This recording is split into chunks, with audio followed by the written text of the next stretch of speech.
اللہ الرحمن الرحیم۔ شروع اللہ کے نام سے جو بڑا مہربان نہایت رحم کرنے والا ہے۔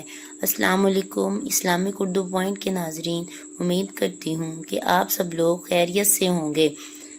آج ہم بات کریں گے 25 رمضان المبارک کی طاق رات کے نوافل کے بارے میں۔ کتنی رکعات میں پڑھنے ہیں اور ان میں کون سی صورتیں پڑھنی ہیں، تو چلیے میں آپ کو بتاتی ہوں۔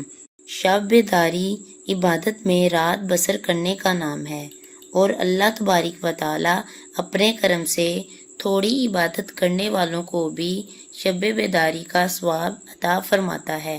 حضرت ابن عباس رضی اللہ تعالی عنہ نے فرمایا کہ جس نے بعد نماز عشاء 2 رکعت یا زیادہ نفل پڑھ لیے، وہ شب بیداری کرنے والوں میں داخل ہو گیا، اور کم از کم اس کا درجہ یہ ہے کہ عشاء اور فجر کی نماز باجماعت ادا کر لی جائے۔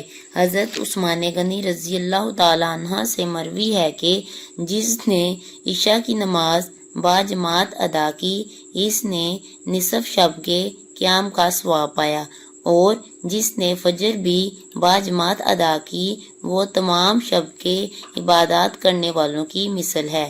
محض جا کر رات گزار دینا ہرگز شب بیداری نہیں، اور خصوصاً مبارک راتوں کو گناہ میں مصروف رہنا خود کو محرومی کے غار میں گرا دینے کے مترادف ہے۔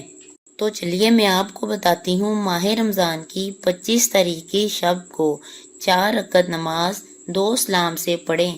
بعد سورہ فاتحہ کے سورہ قدر ایک بار، سورہ اخلاص 5 مرتبہ ہر رکعت میں پڑھنی ہے۔ بعد سلام کے کلمہ طیب 100 دفعہ پڑھنا ہے۔ بارگاہ رب العزت سے انشاءاللہ تعالی بے شمار عبادت کا ثواب عطا ہوگا۔